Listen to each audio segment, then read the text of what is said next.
You say Hugh Freeze is on the hottest seat in America entering his third year at Auburn.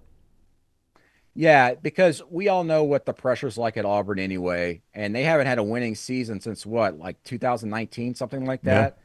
And I know it's just his third year, but even in his first year, they expected more. Fans, they were like, we could probably win 8 games because the president has been back there in the past with Hugh Freeze. He's always like overachieved his first year, and then especially in year two. And year two was worse record wise. He also went in on Peyton Thorne, and I've told you guys this as well that Auburn was setting itself up for the third year, right under Hugh Freeze. Yep. They were doing the whole thing with the NIL money, saving it up. That's when if we need a quarterback, we'll go get a big quarterback, go get some skill guys, complement the recruiting classes we're putting in.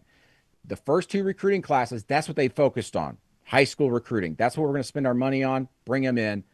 Now they got all that. They got the top 10 recruiting classes in, and now they've got their transfer portal classes in, and now they've got their quarterback in Jackson Arnold. So I'm not saying that Auburn, needs to win 11, 12 games and contend for a championship this year, but certainly you better show progress. I mean, if Hugh Freeze has another 5 or 6 win season, he's in deep, deep trouble there. I think that they would be very willing to move on, pay that buyout, and go and get the next head coach. Because in this day and age, you can flip a roster in 1, 2, 3 years. It shouldn't take you 3 years at this point at a program like Auburn to win 7 or 8 games. You need to be winning 8 or 9 or even 10 in your third year at the least.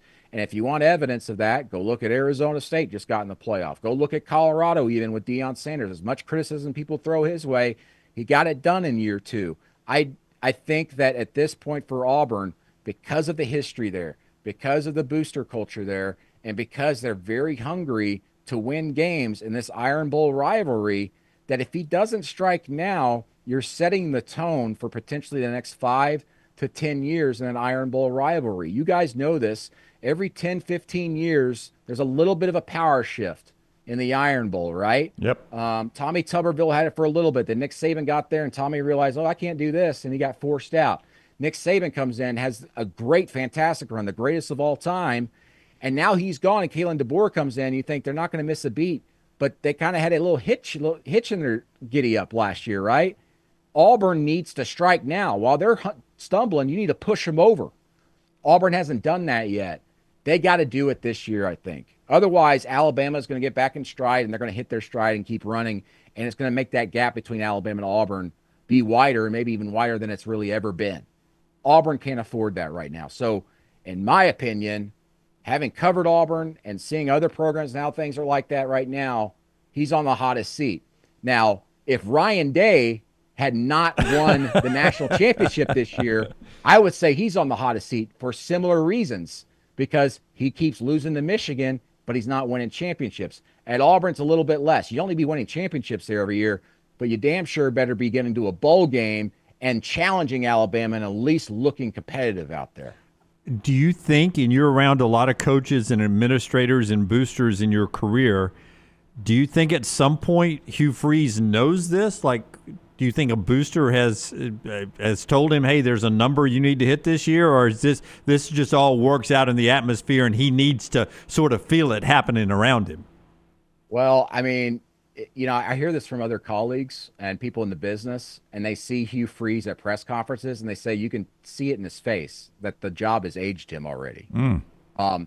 It's a lot like a president. You see a president go into office, and 3 years later, they got so much more gray hair. Yep. Their face looks a little bit more weathered. I've had people over the last year say that about Hugh Freeze when they watch press conferences of him. Listen, there's no way for you to not know what kind of pressure you're under at Auburn. You don't have to directly talk to boosters, though some of them do at times. They'll make their voice heard and go, hey, you got to make a change here. You got to do this.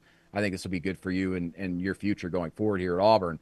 I don't know if Hugh Freeze has heard that, but certainly the atmosphere there, it doesn't matter who the coach is there. I know what the atmosphere is like there. He knows. He knows what he's got to do.